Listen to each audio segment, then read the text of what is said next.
Well, I'm coming to the conclusion that I must be a crap electrician, as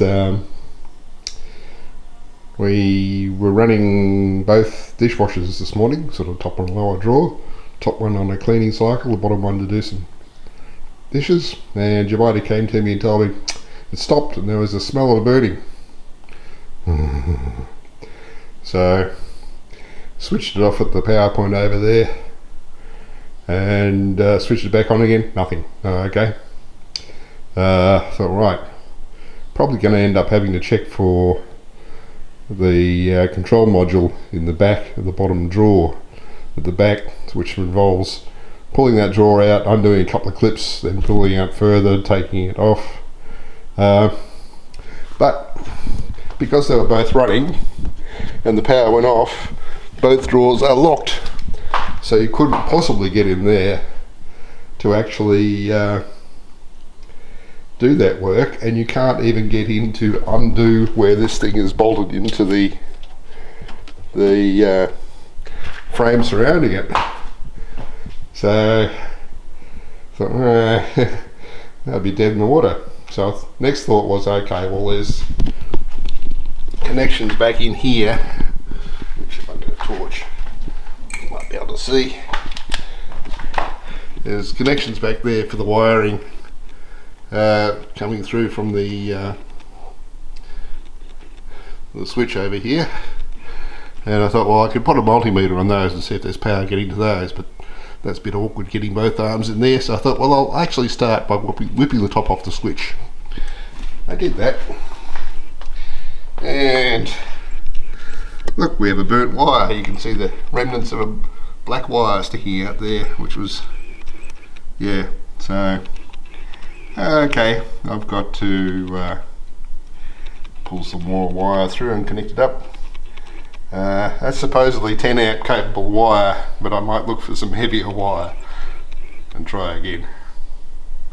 Well, I found offcuts of suitable cable over in the shed, so I've pulled out the old cables, reinstalled the new cable into the switch block, and I think that went okay. So now comes the hard part.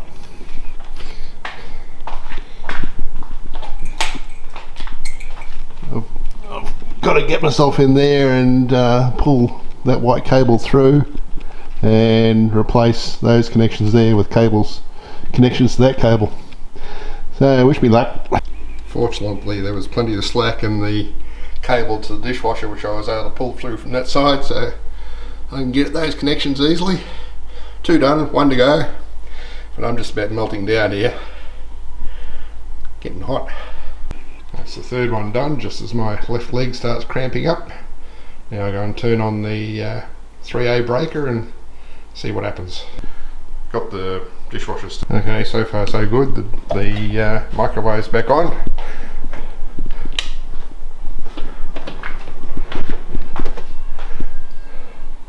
And we have power to the dishwasher. Hooray! It's resuming where it was, presumably. Well, that was a win easier than it could have been. The more I think about it, the more I think it's down to corrosion. There's wires that are fine for months corrode enough that their current capacity falls below a certain threshold, then they burn out.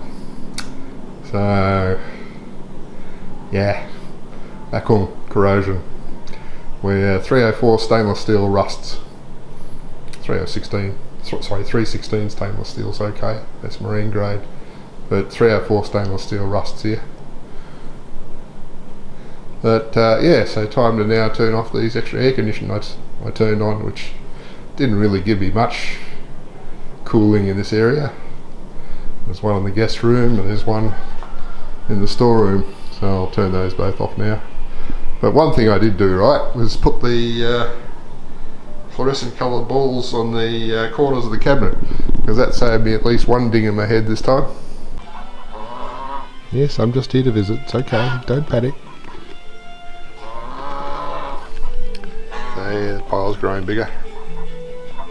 Well, that pond at the rice factory here is filled up with plants pretty quick. Wonder if there's fish under that. And lots of rice drying going on. And there's rice being dried in the courtyard as well. Lots of rice around. Now, I fixed the washing machine the other day by replacing this micro switch. It's the out of balance sensor. If we look underneath, you can see, yeah, lots of corrosion there, and this button is supposed to pop back up to unmake a connection or make a connection in there, depending on which lead you connect it to. And that's just clogged up with corrosion around there. So I think either that's jammed by corrosion or the spring behind it's probably corroded out too. Everything corrodes around here. Like that's the pin off the bracket that it clips into. That came away entirely, so there's just the one for that corner left. But yep, everything corrodes in back on. I think I'm going to have to do something about this door closer at the back here too. That's obviously not fixed to the hydraulic bit very well at all, so there's another task I've got to deal with. Yeah, it's Wednesday, it's sunny, everything's going to be fully charged before lunch today by the look of it. Last night was the end of Ramadan, so everybody's all dressed up in the new clothes and off visiting family today. But I think I need to go and drain the pressure accumulator, because doing it once a week just wasn't enough. Okay, this illustrates the problem. You'll see that tap's turned on there.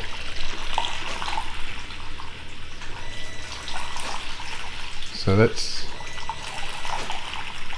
the pump going on and off fairly frequently. It gets much faster than that after a few more days, but it gets us to the point where it actually, if let to run, overheats and then stops for a while until it's cooled down again. So I think making a practice to come over in here and drain the pressure accumulator every 3 days will help. So the pressure accumulator is that thing on the wall up there. I've got to grab the keys with me. I've got to go back inside and grab those. Now the idea with this thing is that the pump here pumps up the pressure and the air in the top of those columns gets compressed, so it can pump a bit of water in there before it reaches the pressure where the pump turns off. And then if a tap is turned on, the compressed air in there will help to drive the water out before the pump drops to the pressure where it turns on again. So it slows down the cycling of the pump quite a bit. But over time, there's less and less air at the top apparently. Now, I don't think that's because there's a leak somewhere, because there would be water coming out of it eventually. And oh yeah, though yes, there is a wet side of the tank and wet ground here, there's no water underneath the accumulator. So I'm fairly confident that the water just must be dissolving the air. So I'll turn this thing off.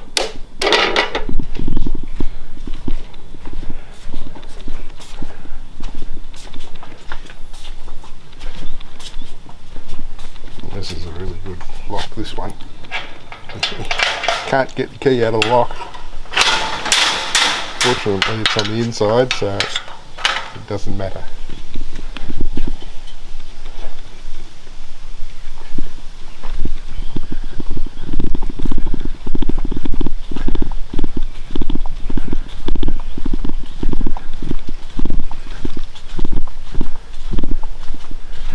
So I've come down here to the end of the garden.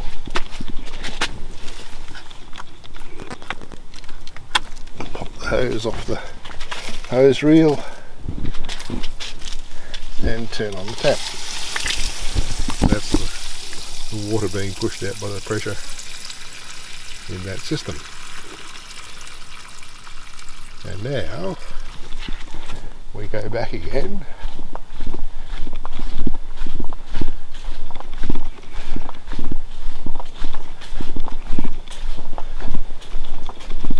So the excess pressure is now drained. What I want to do now is turn on this green valve up here, and what this will do is there's a pipe just dead ends over there. This pipe here will let air flow back in at the top of the columns and let the water drain out. But the fact that you can hear the water bubbling in that pipe means that the water has reached right up to the top. So now I wander off and do something else while that drains. And that something else is have a look at this newest NAS at the bottom here. Yesterday it started giving me troubles. This drive is on its way out. So okay, no problem. But I had some other things that were happening because of that being on its way out, so I did a restart of this, and after restarting, first drive 1 went away, then drive 8 went away. I said, no, I don't have a drive there. So I shut it down yesterday. What I'm going to do now is reseat all the drives and hope that that helps a bit. Maybe it's corrosion of connections. Okay, having reseated all those, we hit the power button and walk away, because it's going to take quite a while to do its startup stuff. I'll only find out whether it's, yeah, that's just saying I'm starting. I'll only find out whether it's working properly or not after a while back in the lounge room. Now the water's drained down at the garden tap. I turn this one off and turn the pump back on. That's turned on the UV sterilizer. Gives it 30 seconds for that to come up to operating state, and then powers up the pump. So we'll get a long run. Meantime, with only a little bit, this is the water in the pipe running back to come out of this bleed valve on the filter. So it's dribbling out. But once the pump comes on, it'll pressure everything back up again. And eventually this will stop leaking, ideally. So this is part of what accounts for water on the floor, because I can hear the beep from the NAS inside. I heard that a few times while I was down the garden waiting for the hose to drain out. Nope, not sealed yet.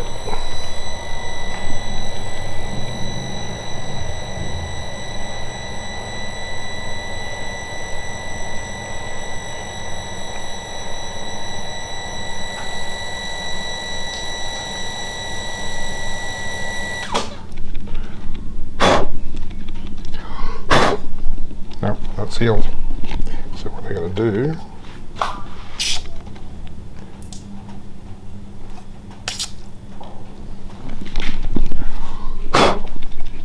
there we go, sealed. Well, almost. Near enough. Okay, so I'll lock up again here and go back and see what that NAS is doing. I suspect it's not good, given the number of beeps it's had.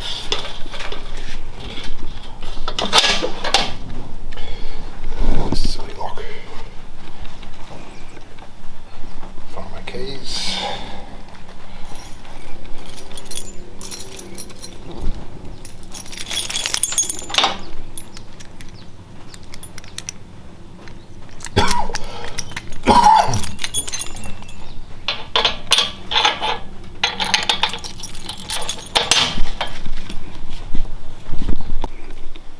Given that it appears to be accessing all 8 disks, they would appear to all be working at the moment. If the 1 and 8 position weren't flicking, I would assume that that meant that they were no longer talking to the NAS.